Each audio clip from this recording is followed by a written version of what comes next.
On Tech News Today, mobile technology is a multi-trillion-dollar part of the economy, it turns out.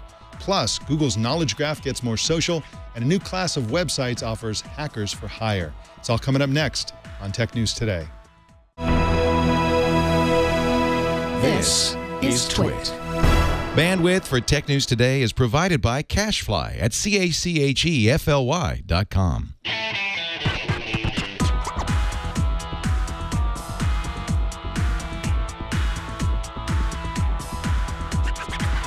This is Tech News Today for Friday, January 16th, 2015. This episode is brought to you by ZipRecruiter. ZipRecruiter makes hiring faster, easier, and cheaper. Post your job to 50-plus job boards with one click. Try ZipRecruiter with a free 4-day trial now at ZipRecruiter.com/TNT. That's ZipRecruiter.com/TNT. And by LegalZoom. Visit LegalZoom.com to save on your legal needs and gain access to a network of legal plan attorneys for guidance. LegalZoom is not a law firm, but provides self-help services at your specific direction. Visit LegalZoom.com and use your offer code TNT to receive $10 off at checkout. Tech News Today is the show where we talk about the tech news with the journalists who report it. Welcome to the show. I'm Mike Elgan, and co-anchoring today is Mashable Senior Tech Analyst Christina Warren. How you doing, Christina? I'm good. How are you, Mike? I'm doing okay. It's a mixed bag. On the one hand, it's a beautiful day here in Petaluma, California, the technology broadcasting epicenter of the universe. But they seem to be retiring Google Glass for now, and people are dissing the wearable all anew, and it's really kind of depressing. How are you doing with the Google Glass transition? Yeah, you know what? I say RIP glass holes. I'm looking forward to the new product, whatever it might be, being better, looking better, and hopefully not being as douchey or as creepy. So, yeah, you know, I've been calling for some time for them to come out with a camera-less version. I think the camera is the thing that freaks everybody out, even though I think that that's somewhat irrational. I think that Google Glass is the worst spy camera ever invented because when somebody's recording with it, you see what they're recording. Like, you can actually see the picture they just took if you're standing within 10 feet of the person. And in order to actually record somebody, you have to actually point your face awkwardly at whatever it is you're recording. And so this, like, I could be recording video and picture right now, pretending like I'm checking the phone. Everybody's got one of these. There's so many better ways to unethically record people without their permission. But still, I think humans are humans, and I think if they got rid of the camera, or, as I expect them to do, put an annoying light on the front that can't be turned off that shows that they're recording at any given point, I think that everybody would be a little bit happier. It also has to be said that, you know, I did some research this week looking at the history of wearable computing at MIT and elsewhere. And man, people think that Google Glass was clunky. Back in the 90s when they were working on this thing, it was, you know, it was the people doing wearable computing looked like a cross between Ghostbusters and RoboCop. They had backpacks and fanny packs with electronics and big things hanging on their clothes and gigantic, you know, things in front of their face. And really, by that comparison, Google Glass is incredibly elegant and incredibly non-dorky. Which, okay, and that's great. You know, they were saying that in comparison to all these other horrible looking things, it wasn't that bad. But if we're talking about wanting to make something mainstream and make it a real product, yeah, I think that it's very fair to say, actually, this needs to look a lot better. As much as we can applaud the engineering and the achievements that they made with glass, and there are many, if you want it to actually be a mainstream product and something that people will willingly want to go out and buy and wear, you know, putting aside any of the privacy stuff aside, which I agree with you. I think that's probably a little paranoia on people's behalf, but it's also understandable. It's going to have to look a lot better. It's going to have to integrate into existing glasses frames a lot more, and it has to look like something not out of you know, a bad sci-fi movie. And it might be better than what was happening in the 90s, but I mean, let's be honest, none of that stuff made it to the market either. So I think the way to look at where this is going is that instead of it being a discrete consumer electronics product, a kind of smartphone for your face, it's really just going to be an option on your eyeglasses. I think that it's just a matter of 5 years or 10 years maybe at the most, where you go to the optometrist, you go to the Sunglass Hut or whatever, and you know, you pay an extra $50 for the Google Glass-like functionality, the camera built in, the little thing that zaps notifications into your eyeball. I just don't think it's going to be that big of a deal eventually, like so much technology. And once, of course, it's integrated into eyeglasses, as well as ski goggles and all the rest, I think that everybody will find it much more acceptable. And I'm looking forward to that, actually. I think it's just, you know, I've taken so many great pictures. I've gained so much value from a lot of the cooler apps that have come out, and I can't wait to see what apps come out in the future because, of course, once this thing is a real consumer product, if they can really get it out there in some significant numbers, there's going to be a lot of intelligence pumped into the application platform part of it, and that's really where the value is. We don't know what people can really use it for, but we do know that it can be valuable. So, and we also, I think you would agree that it's almost a guaranteed outcome that Google Glass-like functionality will exist in business. You know, for like people who work for a living and have to use both their hands while they're working and still need information, still need to communicate. No, I agree. And in fact, I actually think that was probably their biggest misstep, was focusing first on the consumer when really the real application with the smart glass or technology, not just Google Glass, but the stuff that Epson is doing and things that other companies are doing are really in the business place, you know, whether it's with logistics, medicine. There's a huge opportunity in the medical profession. You know, I saw a demo at CES, not this year, but last year, of some Epson smart glasses where people were able to use them to see exactly where veins were, you know, when taking blood. And there were things that nurses could wear and instantly have pinpointed access. You know, the idea of having this heads-up display on top of everything and to show you where things need to be, being able to scan, you know, barcodes, if you think about shipping and receiving, if you think about, you know, making plans, construction, there's tons and tons of opportunities for this stuff. So I think the fact that it hasn't taken off as a consumer product by no means the category is doomed. And I don't even think that it's necessarily completely doomed forever for consumers. It's just, as you said, probably going to have to become an option in existing glasses and existing technologies, and probably be, you know, like all good design is that kind of disappears. And that's what we need to happen. We need this to disappear into the rest of the world. But I think we'll get there. And for those of you who are looking for a collector's item, of course, the Explorer edition of Google Glass is now going to be officially one of those things. In 10, 15 years, you can impress your friends, tell them that you got it. And you have till Monday, actually. If you go to the Google Play Store and search for Google Glass, you can buy one for $1,500 plus tax. And then you can tuck it away in its original box, and then someday it will make your friends go, ooh and ah, and that would be really cool. Well, let's jump into the news. A management consulting firm called the Boston Consulting Group says mobile technology generated a value chain of $3.3, not billion, trillion last year. Dean Takahashi is the lead writer for GamesBeat at VentureBeat and joins us now to talk about this astonishingly high number. How you doing, Dean? Good morning, Mike. Now, how did they arrive at this $3.3 trillion estimate? You know, they say that they just sort of counted everything. They went and added up the revenues for every single industry related to mobile, the companies within them, and then came up with that figure. I have not been able to double check that, but you know, yeah, I figure they're close enough. You know, it seems like out of those 11 million jobs that have been created, maybe 10 million of those are in Silicon Valley, but who knows? Now, the report threw out an even bigger number, which was the amount of investment needed by 2020 to keep the mobile revolution going. Now, how much is that investment, and who do they think will make that investment?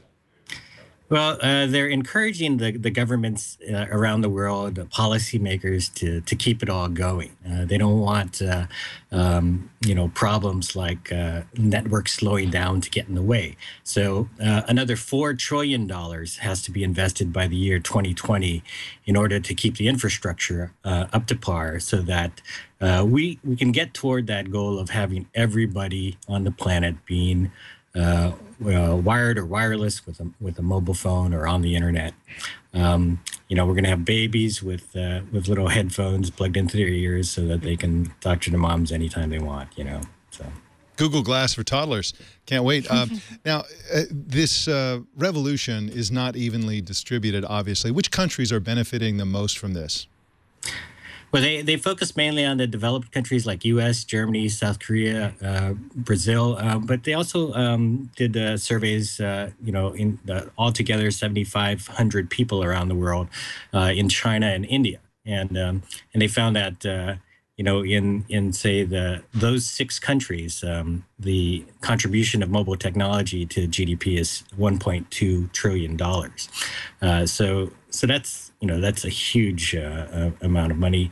And basically, I mean, we can see this all around us, that there are just jobs related to mobile phones everywhere, from making chips all the way up to creating apps. 13-year-olds are creating apps that are downloaded a million times on iTunes now.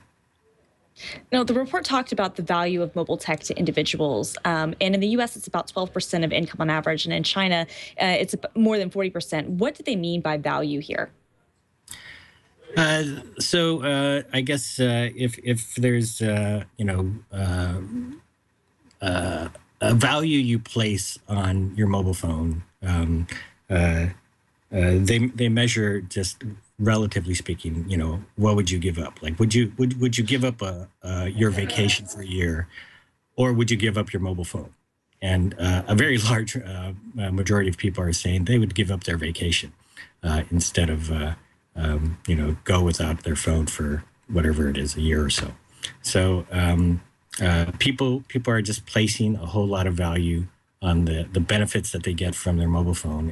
It's essential for them to live their lives or to do their jobs. Dean Takahashi writes at VentureBeat.com, and you can follow him on Twitter at DeanTak. That's DeanTak. Thanks for joining us, Dean. Thank you. We've got some new news coming from Google, but first, let's talk about ZipRecruiter. ZipRecruiter is going to help you hire the best person and do it fast and in the easiest possible way. ZipRecruiter lets you post your job to 50-plus job boards with a single click.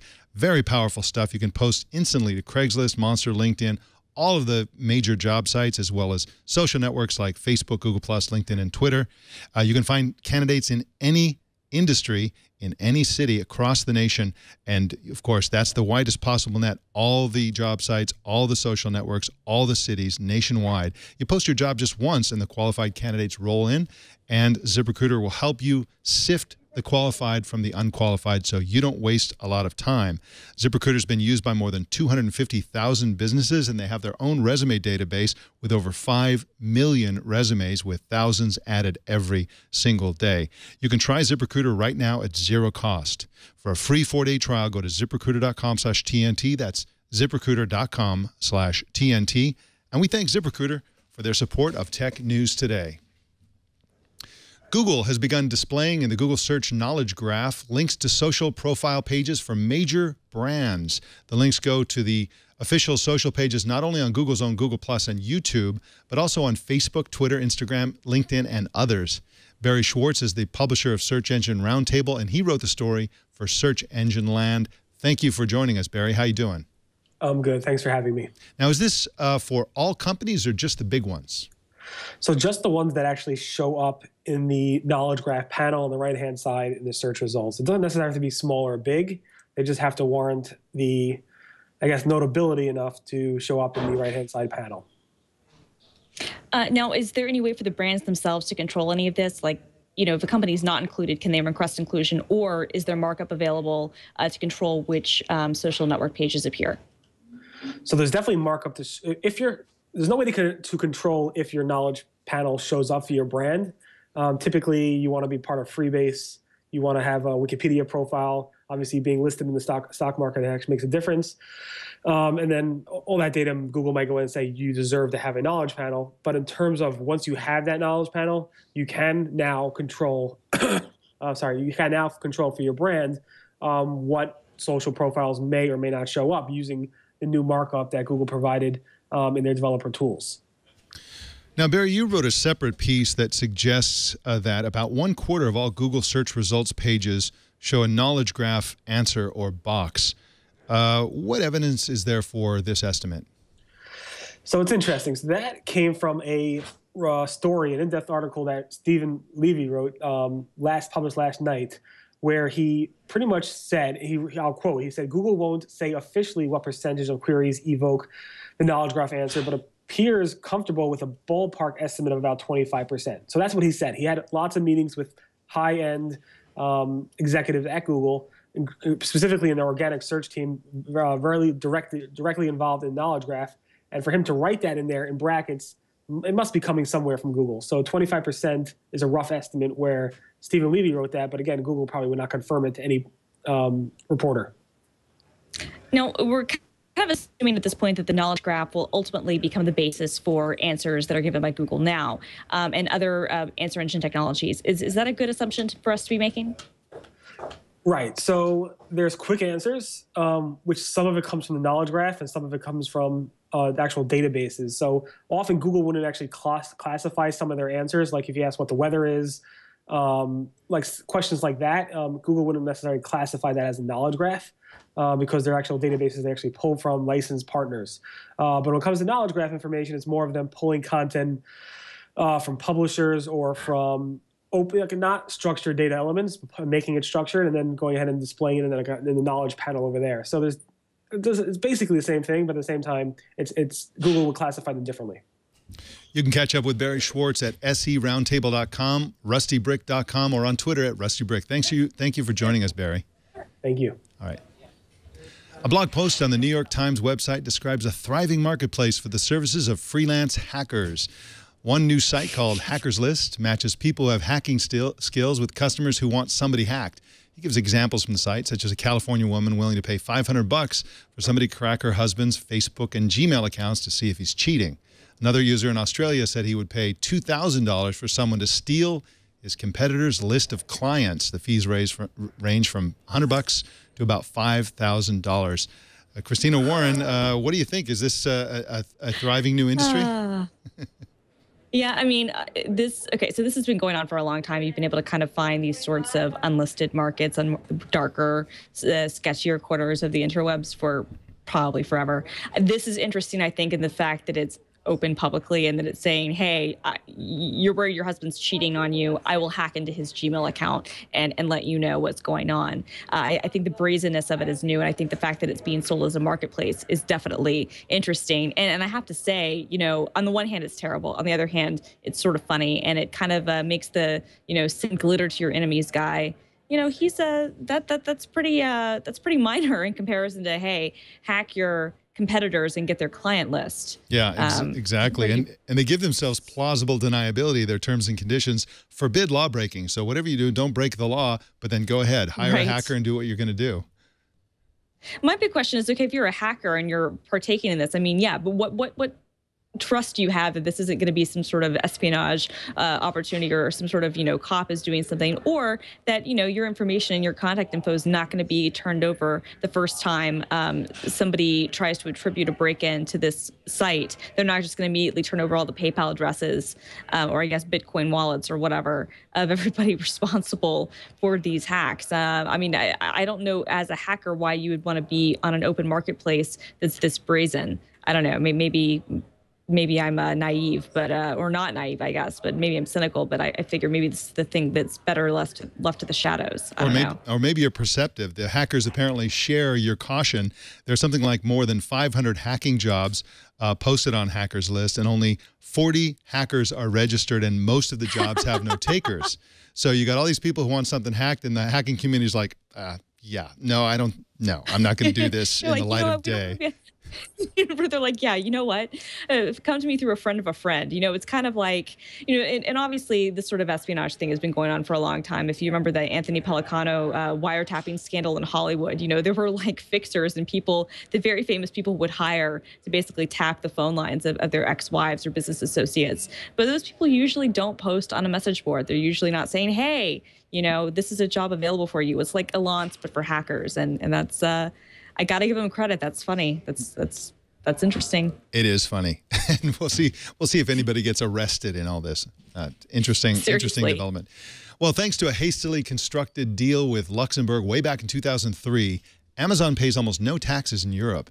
The EU is looking into whether the deal is illegal. The probe is part of a wider investigation launched in October that's looking into a long list of companies making deals with Luxembourg, a tiny country with a population the size of Albuquerque, New Mexico. A document released today shows that a Luxembourg-based company called Amazon EU is listed as the European headquarters for Amazon. A separate company called Amazon Europe Technologies Holding holds all the shares of Amazon EU and licenses the Amazon Group's intellectual property rights to Amazon EU to run Amazon's European websites. in exchange for, guess what, a tax-deductible royalty payment.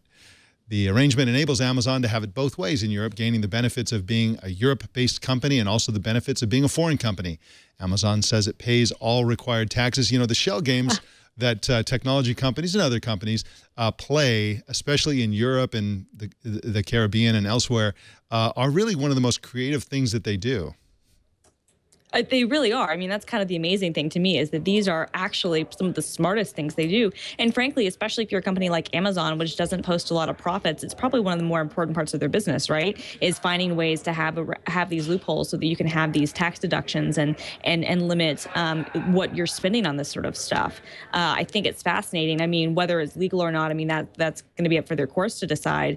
And I know that it's popular, and I'm going to, you know, I guess betray my liberal biases here by saying this, but, you know, on the one hand, it would be great if everyone paid their taxes and paid their fair share. But on the other hand, if these loopholes exist, you kind of can't expect companies not to take advantage of them. Exactly. I mean, you know, certainly people want to pay as little as possible. And if it's illegal, according to the government of Luxembourg, then they're the ones who are probably in the most trouble with the EU regulators, not Amazon.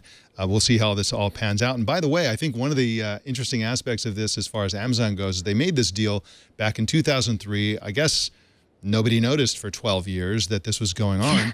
And then, you know, back in 2003, Amazon was a much smaller company. Nowadays, they're looking at something like $15, $16 billion a year that's, you know, tax deductible because it's being swapped between these companies.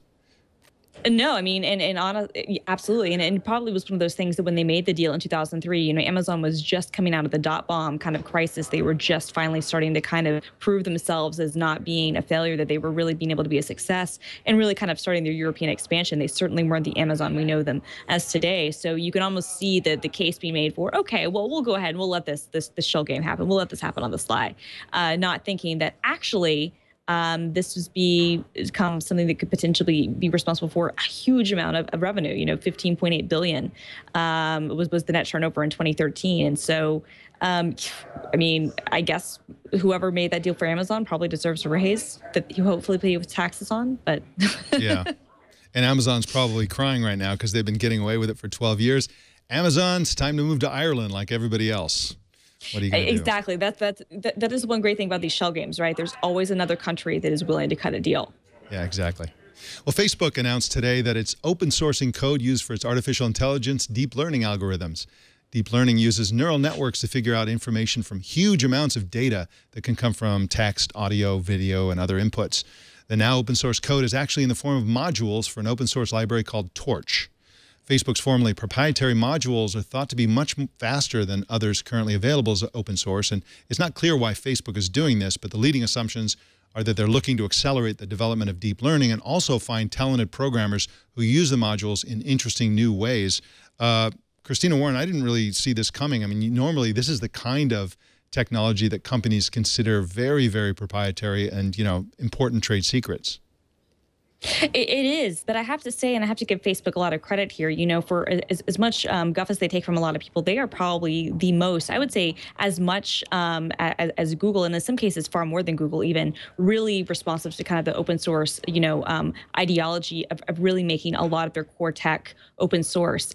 For exactly what you said, I mean, I think this, they want to see people do things with it. They maybe want to find some talented programmers, but also I think it's the idea that even though this could potentially have a huge business use case for them being proprietary, with Facebook, what's so interesting is that even if other people could have access to this, what Facebook has is all of your data, and the way that they could implement this technology might be more valuable than the tech itself. So if you can have other people help add to it and maybe increase, you know, improve how these algorithms work, that they can then, you know, use in their own products or use it as a way to find interesting projects, that could really pay off. And they've done that with hardware too, you know, in their servers. Their whole server setup is open source, and it's really interesting. And it's the sort of thing that on the surface you might think, why did they bother with this? But I think for them, they're saying the way we implement things is as important as you know, the tech itself. So just having the code doesn't mean that you can replicate everything that we do, because we have the data and we have, you know, kind of the je ne sais quoi that can make us Facebook.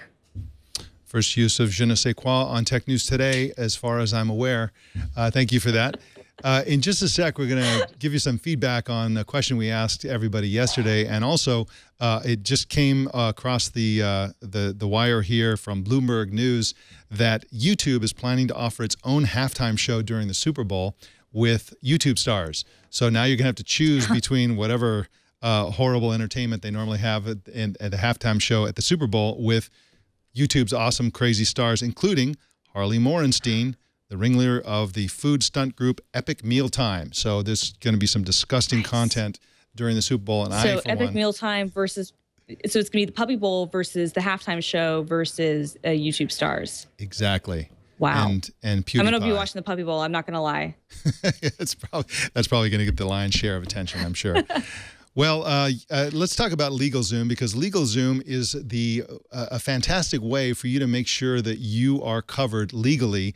A lot of people leave a lot of stones unturned. They leave a lot of exposure for themselves and their businesses because they don't want to pay the high prices for legal services from lawyers. Lawyers are expensive. Let's just be clear about that. Whereas LegalZoom lets you do the things that you can do yourself with all kinds of help. For example, they have all kinds of real estate documentation and forms that you would need. Normally, you get those through a lawyer for your small business. You can do trademark searches. You can get your business permits through LegalZoom.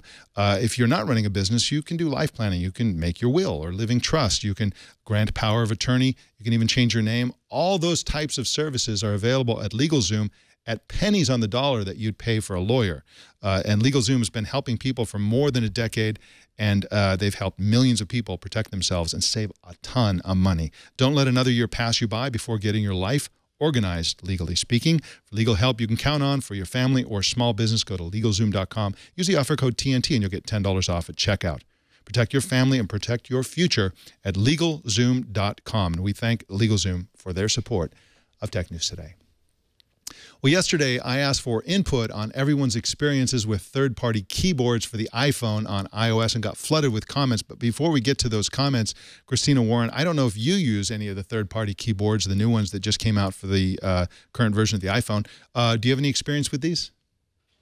I do. So I don't use that many, but I use one called Emoji++, which is a better designed emoji keyboard. So it's basically that's the one I use. And I also use, there are a couple of apps that I use that have third-party keyboards. For instance, there's a great app I use called Text Expander, and I have a bunch of snippets that will insert certain links or certain ASCII codes or certain other things. And so I don't use it frequently. I don't use it as my full-time keyboard, but occasionally I'll need to insert something, usually the ASCII shrug sign. And it's easier to just pull up that Text Expander keyboard and type in * shrug, and then the ASCII for comes up. Christina, so, you just changed my life. I've been using Text Expander on the Mac and didn't know there was an iPhone version. That is fantastic. I oftentimes want to do some of the stuff that I do on a desktop on my phone, and I don't because I don't have Text Expander. Yep. Not only that, but it syncs. It syncs with Dropbox. So all of your snippets from the phone sync to the Mac and vice versa. And with the keyboard, you can actually then use it in any Mac, in any iOS app. So you can use it in Mail. You can use it, on a web page. You can use it in anything. That's fantastic. I'm going to download that immediately after the show. Well, let's get to some of the feedback we got. Tom Webb says he has 9 third-party keyboards, and he says they all fail for him. He's constantly closing the messaging app because his favorite keyboard won't work. His favorite keyboard is Nintype, he says. Joshua Woods says that he developed his own keyboard, Smiley Key, which is a keyboard for Unicode smiley faces, and he blames Apple, saying that there's no documentation or hardly any documentation at all, very cryptic documentation, and he says that a lot of people who are making third-party keyboards are frustrated by that. Evan Morton says he's been checking out every third-party keyboard and that's come out, and he said initially the problems were instability and the lack of support for keyboard shortcuts, and some of that has been fixed. Mike Balk has been using the Swipe keyboard, and it's been working flawlessly. So it goes on and on. We got lots of feedback on this, but it looks like it's a mixed bag, mostly complaining about it, and at least one developer blaming Apple. Well, let's just end with that and go ahead and blame Apple. It's all Apple's fault. Blame Apple. All right. Hopefully they'll fix whatever's broken. Yeah, exactly. Well, we got some updates for you. As we told you Wednesday, Apple, Google, Intel, and Adobe had agreed to settle a 2011 class action antitrust lawsuit by tech workers over the poaching of each other's employees. The settlement amount at that time had not been disclosed, but now we've learned that they'll pay $415 million to resolve the suit. That's a little bit more than the amount that Judge Koh said was not high enough. So it's you know, it's lunch a little money. more. It's a little more. But if you divide it by the number of plaintiffs, it actually ends up only being about $6,600, and that's before you add in attorney's fees. So ultimately, I mean, it's going to be a little bit better than most major class action cases, but the plaintiffs involved are probably looking at after taxes, maybe getting $1,500, maybe. Yeah, exactly. All right. Well, Intel yesterday reported losses in its mobile division of $4.21 billion for the year on revenue of $200 million. Wait a minute. Losses of $4.21 billion on revenue of $200 million. How is that possible, you ask? Instead of charging for chips, Intel has been paying customers to use the chips it makes for tablets in order to establish itself in the category. Is this going to pay off, Christina Moore? And that's a lot of money. I'm trying to do, you know, the famous Star Trek, you know, face palm. No, it's not. Intel, what are you doing? Just become an ARM licensee and get it over with. Everybody will buy Intel ARM chips. I'm telling you, you could take on Qualcomm for real that way. Hire me. No, but no. I mean, 4.21 billion on revenue of 200 million. That's just insane. And they're installed in 46 million handsets, which sounds great until you consider that Android shipped 1 billion handsets last year. Yeah. So 46 million is a rounding error. So you guys, like, that's what Apple sells like in a quarter, and you're talking about that for your entire year after you've paid people $4.21 billion to install those chips. You guys, like, stop.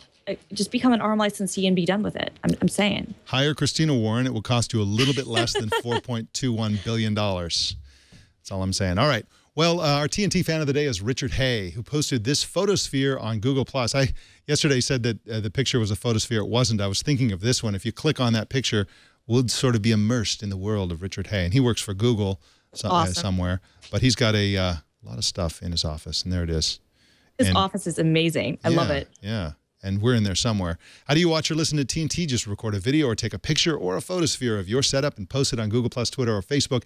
Use the hashtag HowIWatchTNT, and we will find it. And that, ladies and gentlemen, is the tech news today. Christina Warren, what are you working on, and where can people read it? Well, you can find me at Mashable.com, and I'm working on a story basically talking to a bunch of developers. There's been an increased conversation around, you know, the iOS and indie Mac communities about how sustainable it is to build an app business. Us2, who makes Monument Valley, published kind of an income report. Marco Arment, who does the podcasting app Overcast, published his first year sales figures, and so did some other developers. So it's becoming a really interesting conversation about kind of the realities of how hard it is. You can do it. You know, you can make it as kind of an indie developer, but there are still challenges. And so I'm working on kind of a broader think piece about that. Wonderful. Can't wait to read it. Christina Warren, Senior Tech Analyst for Mashable. We will see you next time. See you next time. All right. You can subscribe to Tech News Today on Stitcher. It's a great place to subscribe, and I highly recommend it. Choose your favorite way to subscribe at twit.tv/TNT. You can also follow us on Twitter at Tech News Today TV. We've also got a new sort of life. We've breathed new life into our Inside Twit accounts on Facebook, Twitter, and Google+. You want to search for those and subscribe and follow those, because it's really a lot of fun to see what goes on here in the Brick House. You can also subscribe to our subreddit at technewstoday.reddit.com, and please send us your thoughts and opinions to tnt@twit.tv or call us at 260-TNT-SHOW. Don't miss our evening newscast, Tech News Tonight, at 4 p.m. Pacific tonight and every weeknight right here on the Twit Network. My name's Mike Elgan. Thanks for tuning in. We'll see you Monday.